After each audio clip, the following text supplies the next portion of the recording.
Good morning, guys, and welcome to today's video.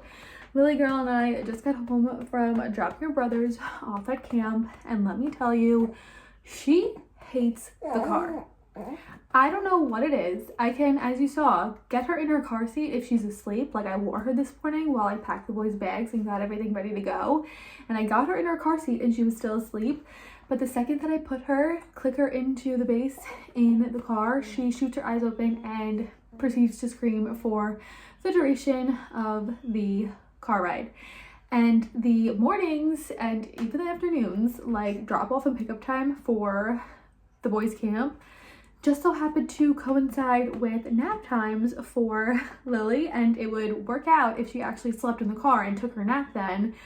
But she always proceeds to scream bloody murder in the car and then gets super overtired. So I'm trying to settle her down and get her to rest for a little bit before it's time for her to have her next bottle, which I think right now it's like 9:20 or something like that. And she's due to eat around 10. And then after that, I actually have my 6-week postpartum appointment today.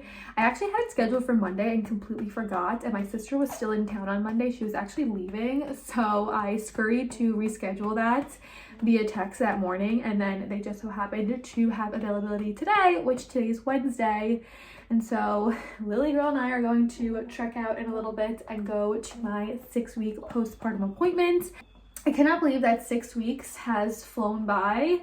6 weeks, when you say it out loud, it seems like such a long time, but even looking at her, I feel like she's still such a baby. Like, 6 weeks really isn't that long in like the grand scheme of things, but it definitely has gone extremely fast. So I'm excited to go to that appointment today. I feel like everything has pretty much healed how it should. I'm interested to see how much I weigh since I don't own a scale. I'm interested to see how much weight I'm down and then just see what my OB has to say. I know he's probably going to ask me what form of birth control I want to get on, but I still have not gotten my first cycle back since having her, and I feel like I want to hold off on going back on the pill or anything until I have that, just so I can see how my body regulates. So we'll see what he has to say, and then when we get back later on, I will sit and give you guys like a little update on what he said there. I did touch on a few things back in my like 1 month postpartum update video / like 1 month baby update video, but I will kind of go week by week if I can remember what really happened week by week. Like 6 weeks seems so long, but in reality it's not so long. But 6 weeks ago seems so far away, if that makes any sense. Like, I feel like I can't remember what I was feeling 6 weeks ago, but I'm going to try and jog my memory and write some things down for you guys and give you guys like an overall update on how the last 6 weeks have gone for me. And then aside from that, just vlog here or there throughout the day today. So I'm going to go take Lily girl, try and have her settle for a little bit, get her next bottle, and then we will head out to that appointment. Oh my god, guys, I just took a full 3-minute clip and was not recording, so I'm going to quickly try and retake that clip before Lily gets too upset downstairs. I was telling you guys how I made Lily's bottle. I'm going to go ahead and feed her as well as get her dressed in a minute. I need to re-pick out a new outfit for her. I'm going to pick out just a sleeper without the feet. I always have a hard time dressing her. I have a bunch of cute outfits for her that would work if we were going to be outside long term so that she wouldn't overheat, but I always feel like when I go into places and there's air conditioning, I don't want to dress her in these little skimpy outfits because I don't want her to get cold with the air conditioning. So I usually just throw her in a sleeper without the feet so that she doesn't overheat. So I'm going to pick one of those out for her in a second, but I quickly wanted to share with you guys what my body is looking like at 6 weeks postpartum. I think the last time I weighed myself at the boys' pediatrician, I was 13 pounds over my pre-pregnancy weight, which I was 144 when I got pregnant with her.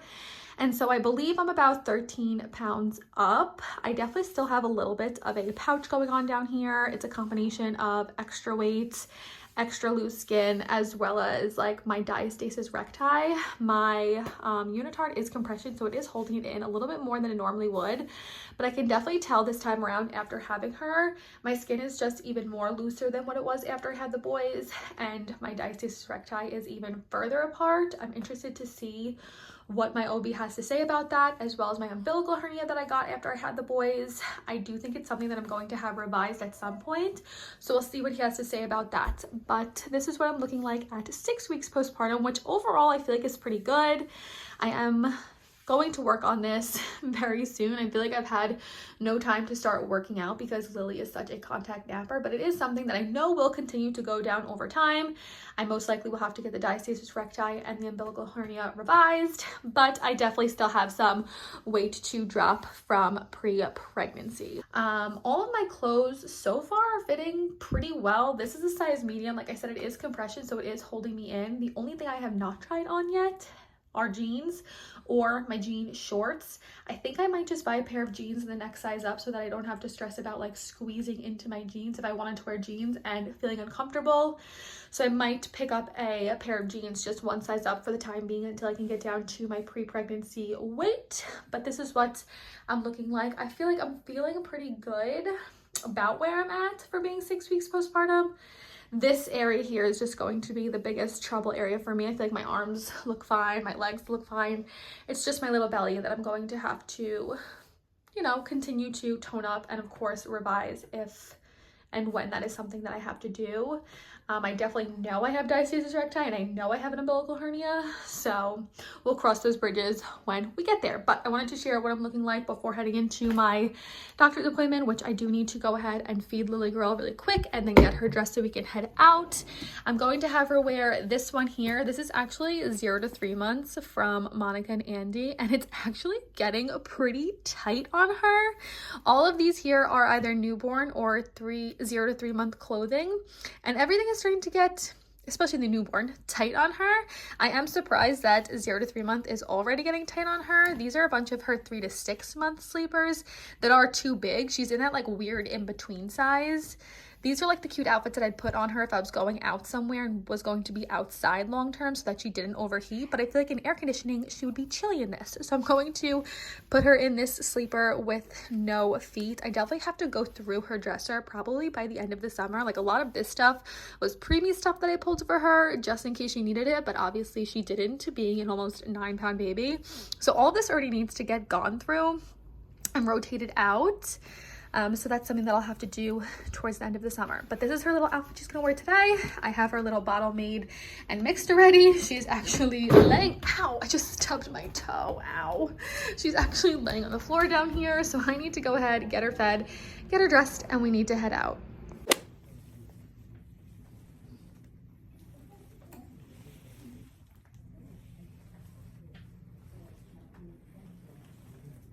Okay, I'm home from my doctor's appointment now. I put little Lily Girl on because she's just not happy from being in her car seat because, like I mentioned, she doesn't like the car. She doesn't like her car seat. She was fine for the first like 10 minutes I got there, but anything more than 10 minutes in the car seat, awake or asleep, and she wakes up, she does not have it. So she was pretty unhappy, screaming, holding her breath, which is a lot to deal with when you're trying to like talk with your doctor. And I could tell he was trying to get me out of there as quick as he could because of how upset she was. But your 6-week postpartum appointment, you don't really want to be rushed out the door. So I definitely think for my 3-month postpartum appointment, I'm going to try and have someone watch her so that I could just talk more in depth with him, because I didn't even get to touch on like my diastasis recti and my umbilical hernia or anything like that. It was pretty surface level. So I will quickly go into what he said, and then I'm going to run through like week by week kind of what I experienced this time around with little Lily. Also, lighting's a little crazy, so please excuse that. But let me see, is this too dark now? So obviously I got weighed. That's like the first thing they do at the doctor. I am 156 pounds, and like I said, I was 144 when I got pregnant with her. So I'm 12 pounds over my pre-pregnancy weight, which I feel fine with. Like I said, my biggest problem area is like my lower tummy, and obviously I'm definitely holding weight in other places. But all in all, my body doesn't look terrible. I don't feel too uncomfortable or like not confident or insecure or anything like that. I know it is a process losing baby weight, and I know I will get there. I'm not like rushing my body or pushing myself to lose the baby weight and focus really hard on how I look. I'm definitely giving myself some grace in that area, and I feel like so far everything is looking and feeling good. So I know I'll lose that weight within the next few months. He obviously checked me internally, and I can't remember if I mentioned in my labor and delivery video, I definitely quickly touched on the fact that I had to get stitches because I mentioned how he was going to actually cut me and give me like an episiotomy to get her out, but I was able to push her out, and I did tear in doing so. She was also sunny side up, so a lot of that factors into tearing. Thankfully, I did not tear up. I've heard of people who have sunny side up babies and they tear up. I teared down, which is where I tore with the boys. And I don't know exactly how many stitches I got. I know it's definitely more than one. I think it was less than 4. I would say between like the 2 and 3 range of stitches. I don't remember the degree of tear it was. I don't even think he told me the degree of tear it was, but I think I had to get like 2 or 3 stitches, which is what I had to get with the boys. So that was pretty comparable in terms of healing and how I felt and healed with the boys postpartum. So that's pretty much all we talked about. He did give me like a survey on anxiety and depression. He asked me if I was sleeping. I of course said somewhat and in spurts. I definitely could be sleeping more and wish I was sleeping more, but it's not unbearable. I definitely experienced a lot more exhaustion with the boys and like sleep deprivation. With her, it is manageable. I definitely wish she slept not on me in the day so that I could sleep when she sleeps, because that's like the main thing people tell you when you have a baby: sleep when the baby sleeps and get your rest. But because she wants to sleep on me all the time, I don't really have any time in the day to take a nap. So I'm surviving on like 2 to 3 chunks of sleep at night. I get about 2 to 3 hours at a time from the first chunk and the second chunk, and then I'll get like another hour or so with the third chunk. So I am getting between 4 and 6 hours of sleep, sometimes a little bit more if I'm lucky, but it is very broken sleep, so that sucks. But he said, you know, I seem okay. My survey, I answered the questions. I seem all right in terms of anxiety and depression. He doesn't think that any of that is an issue at this point in time, and I don't think it is. I felt like for a moment there I was starting to slip a little bit because I felt like her not wanting to sleep independently. It seems like it is going to be never ending and there's no end in sight or like light at the end of the tunnel, and this is definitely very physically, emotionally, and mentally draining, having to wear her all the time or hold her all the time and focus a lot of my day around, you know, being sedentary on the couch and making sure she gets her sleep at her naps. So that to me is like the hardest part, and the one thing that gives me a lot of anxiety is her sleep and how it's going to look going forward. I'm really hoping that all of her issues, once we're able to get some answers in terms of her reflux and the possible laryngomalacia, like I'm hoping as time goes on, I either get resources and tools to help her with those things, or there's something that she grows out of and her sleep becomes more consistent and easier as the months go on. But for right now, the one thing that gives me a lot of anxiety is her sleep and how dependent she is, which I love that she loves me. I love that she's dependent on me. I feel like I jinxed myself when I got pregnant. I said I wanted a baby that I could carry around all the time and cuddle and hold, because I didn't really do that with the boys. And I'm definitely getting that at the extreme now with her. And I do love it, but it is definitely very mentally and emotionally and physically draining and tiring. But the one silver lining is that she does sleep in her bassinet at night, and like I said, I am getting chunks of sleep. It's not like I have to hold her all night long. So that's the one silver lining in all of this, is that she is sleeping decent at night, 2 wake-ups, which isn't terrible for her age at 6 weeks. And so for the last 6 weeks, my sleep has pretty much been the same. She's been pretty consistent with these 2 wake-ups between 11, 12, and 1. It kind of varies. And then between like 2, 3, and 4 kind of varies on like what time she went down that night. So it's been pretty consistent since the beginning. So the last 6 weeks, that's kind of how my sleep has been. And overall, the sleep deprivation isn't terrible. So quickly, I'm going to run through the weeks and kind of go through like the biggest hurdles or the biggest things that I dealt with week to week in my healing journey. The first week, the biggest hurdle for me to get over was actually going to the bathroom, both urinating and going number 2. I had to get 2 catheters placed after her labor and delivery, which I had to get 1 catheter placed after I had the boys. For her, I had a lot more difficulty remembering how to pee and getting that muscle memory back. And so I not only had to get a catheter placed shortly after having her, I had to get one placed a few hours later that was actually left in me for 24 hours to help my bladder drain. And then after that, it was very hard for me to remember how to pee. And the only way I was able to pee for about the first week was if I filled a peri bottle with very cold water and kind of shocked my system into having to pee if I sprayed that down there. So that was the hardest thing, was kind of getting that muscle memory back. And even now, it's not that I feel like I'm going to pee myself, but I feel like I don't feel the sensation of having to pee, if that makes sense. Even when going, like, it feels very weird and not satisfactory to pee, if that makes sense. Like, you know when you have to pee so bad and you pee and like you feel that relief? I don't feel that, and it just still feels a little weird to pee, but I am able to pee unassisted with the peri bottle, so that's good. And then going number 2, I actually did not have a bowel movement for the first 7 to 9 days after I had her. When I had the boys, they gave me stool softeners in the hospital, and I had my first bowel movement 24 to 48 hours after I had her. It was when I was still in the hospital. They didn't give me that this time around, and so when I came home, I bought Colace and had stool softeners in my house. And I took those 2 times a day for the first week, but even then I couldn't physically remember how to go.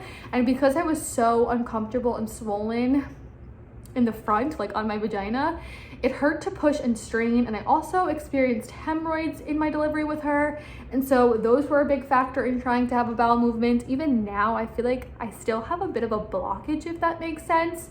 It's not that I'm constipated. This is like a whole bunch of TMI, but we're getting into the nitty-gritty of healing postpartum. It's not that I'm constipated, it's that the hemorrhoid that I experienced with her, it did resolve itself internally. Like, it's no longer on the outside, if you guys know what I'm talking about. But since it's still on the inside, I feel like sometimes I need to push past that to have a bowel movement, and it is a little bit difficult. I'm also still experiencing not bleeding from delivering her, bleeding when I have bowel movements because of these hemorrhoids. And I forgot to even bring them up to my OBGYN today and tell him and ask him what I could do for that. So it's definitely something I need to call back and see what I could do about that. But I do still bleed most of the time when I have a bowel movement. So hemorrhoids are something I'm still healing. And hemorrhoids and going to the bathroom, just like in general, peeing and having a bowel movement, that was like the biggest hurdle that I had to get over for week 1. Week 1, I also never mentioned that we actually had to go to the emergency room with her when she was 5 days old, because after a feeding of hers, I went to go burp her and she spit up blood. And I'm not talking about like little brown speckles, which I had seen her spit up previously, which I knew was from my cracked nipples and from bleeding. She spit up bright red clotted blood that almost looked like a period. Trigger warning, I will insert a quick picture of that right here. If you guys don't like blood, look away for about 5 to 10 seconds. But this was about 1/3 of what she spit up. It was all over her onesie. It was stained on the top, and she actually spat up twice. And both of the times it was this weird red clotted blood. And so I uploaded a picture to her pediatrician's portal, and they told me to go to the emergency room just in case it was something from her, whether it was her respiratory system or her upper GI tract, which now that I'm thinking back, I don't know if the blood spitting up has anything to do with her possible laryngomalacia and her breathing issues. I definitely need to bring that up at her 2-month appointment coming up soon. But I did go to the emergency room with her. They ruled out that it was from her. They didn't scope her or anything, but they tested her stool and there was blood in that. So they felt that it was something that had come from me. And I did have very large cuts and cracks on my nipples at this point in time. It was shortly before I stopped my breastfeeding journey. And so it is plausible, but anytime I'd ever seen her spit up blood previously, it was brown like speckles, almost like dried blood that's coagulated in her digestive system and dried, and then she spit up after the fact. It was never like bright red period blood, so that was really weird. They advised me to pump and see if any more blood came out, and no blood like that had happened. I know strawberry milk is a thing where you can bleed into your milk, but I had never passed any more blood or seen any clots from my nipples, and so that was really weird and something that I had to experience week 1 going into week 2 being postpartum. Week 2 postpartum is when I decided to stop my breastfeeding journey. I now know her reflux, the possible laryngomalacia, her possible oral ties.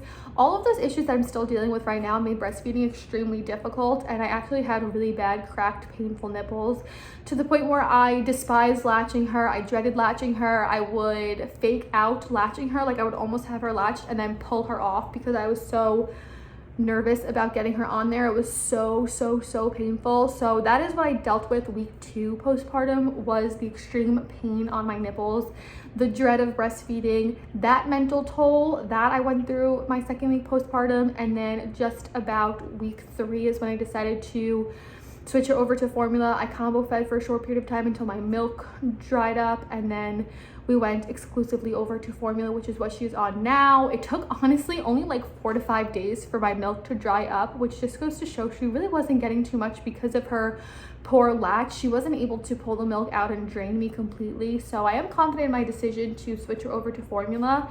And she was losing weight rapidly in the beginning, so I know she needed more nourishment and nutrients. And now she's growing like a weed. She's probably in like the 11-pound range now.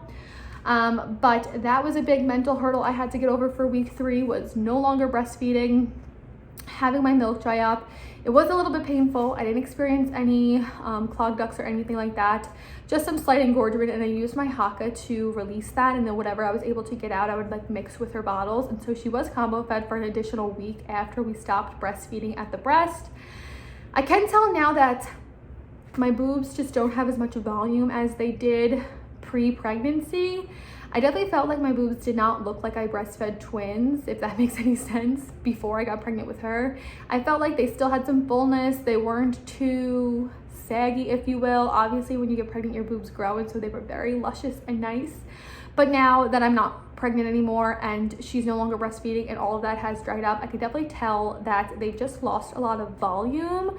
They're not anything that I'm super uncomfortable with or insecure about, but it is something that I've noticed, is that they just feel like there's less volume in them. And my right one is now smaller than my left one. I guess however way she fed, for some reason, my right one is now slightly smaller than my left one. It's nothing that is apparent when I'm wearing a bra, but when I'm naked, I can look at them in the mirror and I can see that my right breast is just a little bit smaller than my left one, but both of them just feel like there's less volume on them. My nipples are now going back to normal. They're no longer large and round to help her find them and breastfeed. They're definitely slowly losing that pigment and they're going back down in size, which is nice. And speaking of that brown pigment, I still have my linea nigra. I had that, I believe, until about 5 months postpartum with the boys, and I did get it a lot deeper this time around with her. So I definitely think I'm going to have it for the next few months. And then eventually the skin kind of like dries up and dies and you're able to exfoliate it off. That's what I did with the boys. I was able to exfoliate off my linea nigra once I was like 5 months postpartum. So that I still have. I got 4 new stretch marks with her, like I talked about. Those are already lightening up. All my stretch marks that I got from my pregnancy with the boys, they're not worse, they just got a little bit more stretched out, and so my skin is just a little bit more looser and saggier, especially around my belly button and where I previously had a belly button piercing. That's something that I've noticed. The skin is just a lot more wrinkled. I definitely think as time goes on, the skin does gain some elasticity back and kind of goes back a little bit, but I can tell that my belly button is just going to be a little bit saggier than it was before, and that's something that I'm completely fine with. Once I hit about a month postpartum with her, I'm trying to think, everything seemed to have pretty much resolved itself. I did think for a while that I possibly was having vaginal prolapse. I felt like there was a little ball in there, like a little marble, and sitting was really painful. I think this happened around 2 weeks postpartum. I now think it was either my stitches healing themselves, my swelling going down, or a combination of both, because he told me at my appointment today that everything looked perfectly fine and healed great. Everything felt great internally. He didn't feel anything that was out of place or prolapsed, and my stitches have completely healed themselves. He said you can't even see where it was torn or where it was stitched. So I'm very glad that that was fine. I felt like my pelvic floor just felt a little funny. I don't experience sneezing and peeing myself, so I believe my pelvic floor is still pretty much intact. I'm definitely going to do some pelvic floor exercises now that I've gotten the okay to work out, which pelvic floor exercises aren't strenuous and I probably could have been doing them all this time. But I do want to start to slowly try and do some core exercises, go on more walks. I have my walking pad downstairs that I really want to set up and start walking on, even if I had to like wear her like this and walk on it. I say like this is my form of working out because she's an 11-pound baby now, and it's as if I'm wearing an 11-pound weighted vest when I cook dinner and clean up from dinner and bathe the boys and go up and down these stairs 10,000 times and pick things up off the floor. I feel like my workout is wearing her, but I definitely, now that I got the clear, want to start doing some small workouts and just incorporating that into my day to help me heal. Like I said, I'm giving myself grace and I'm giving my body grace, and I'm not going to go like gung-ho at the gym and try and like lose these 12 pounds and tone my body up before summer's over. But I definitely think by next summer, I want to be in a very good place with my body. So I have a year to get those 12 pounds off and tone up my body, try and heal my core as much as I can, work on my pelvic floor. I know my diastasis recti is probably something that I can't heal on my own. I'm most likely going to need surgery for that, as well as my umbilical hernia at some point. But I forgot to bring it up at my doctor's appointment because she was screaming her head off. So definitely at my 3-month appointment, I'm going to have him check that and see what he thinks I should do for it, if he has any recommendations for surgeons or someone who can take a look at it. I don't even know who does that surgery, who performs that, but it is something that I'm going to talk to him about at my 3-month postpartum appointment. And then I'm trying to think for weeks like 5 and 6, which was this past week and the week before, I feel like I'm doing pretty good.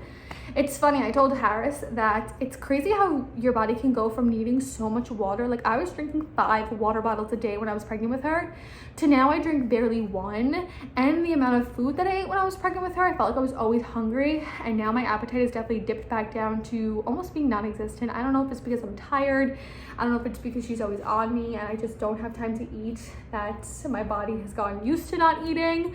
But my appetite and my like craving for water has gone down substantially since having her. So I was telling Harris how like that's so weird how like in the matter of weeks of having your baby, how things just like switch back to how they were before, or how things just switch and change so drastically.